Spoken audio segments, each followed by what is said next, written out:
So joining me now is Arkansas Independent State Senator Jim Hendren. Senator Hendren, good morning. Thank you for being on the show.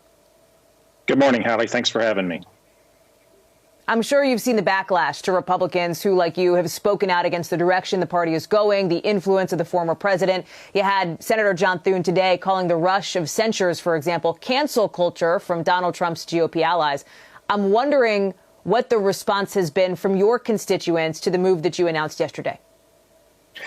From my constituents, it's been overwhelmingly positive. From some of the GOP establishment, there's certainly been some negative feedback. There's been some criticism. There's been some false accusations. But again, that's part of the reason that I felt it was necessary to make this change. The politics that I've seen the last 4 or 5 years is just not something I want to continue to be a part of.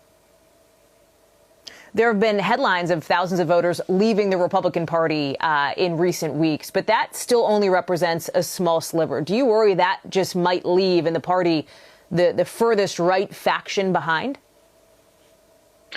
I think it may, and I think that's a problem that the GOP's got to wrestle with. I do think there is a broader and wider group of people who feel politically homeless now. I know my 4 adult children feel that way, and that's part of what's driven me to this decision. Is it's time for us to give people who want decency and civility and want bipartisanship a home. And right now, they just don't have one.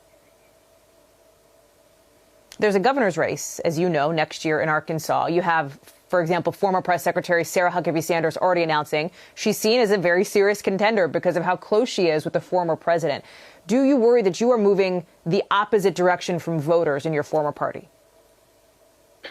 Well, potentially from voters in my former party, but I don't think from the majority of Arkansans.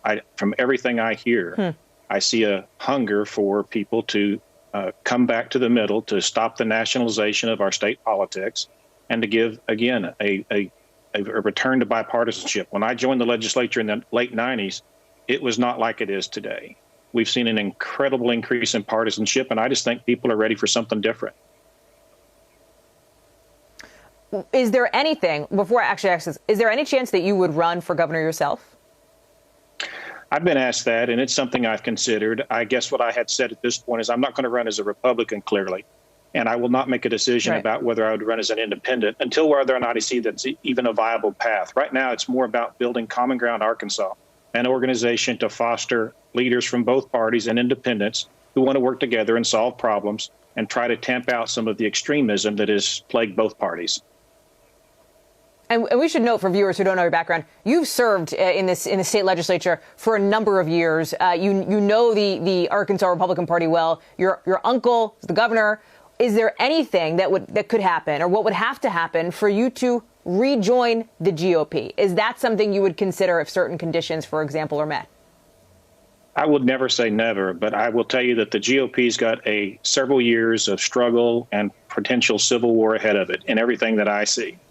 And until that is resolved, I certainly feel like my efforts can be more fruitful somewhere else. So I hope the GOP comes back to what it was when I joined the GOP and began to work as a young voter voting for Ronald Reagan. But it's a long way from that home right now. But if it gets back there, certainly, I still believe in conservative principles of the Republican platform. I just don't like what I see in our party right now, which is not about those principles. It's about a personality. State Senator Jim Hendren, thank you so much for being on with us this morning. We appreciate your time.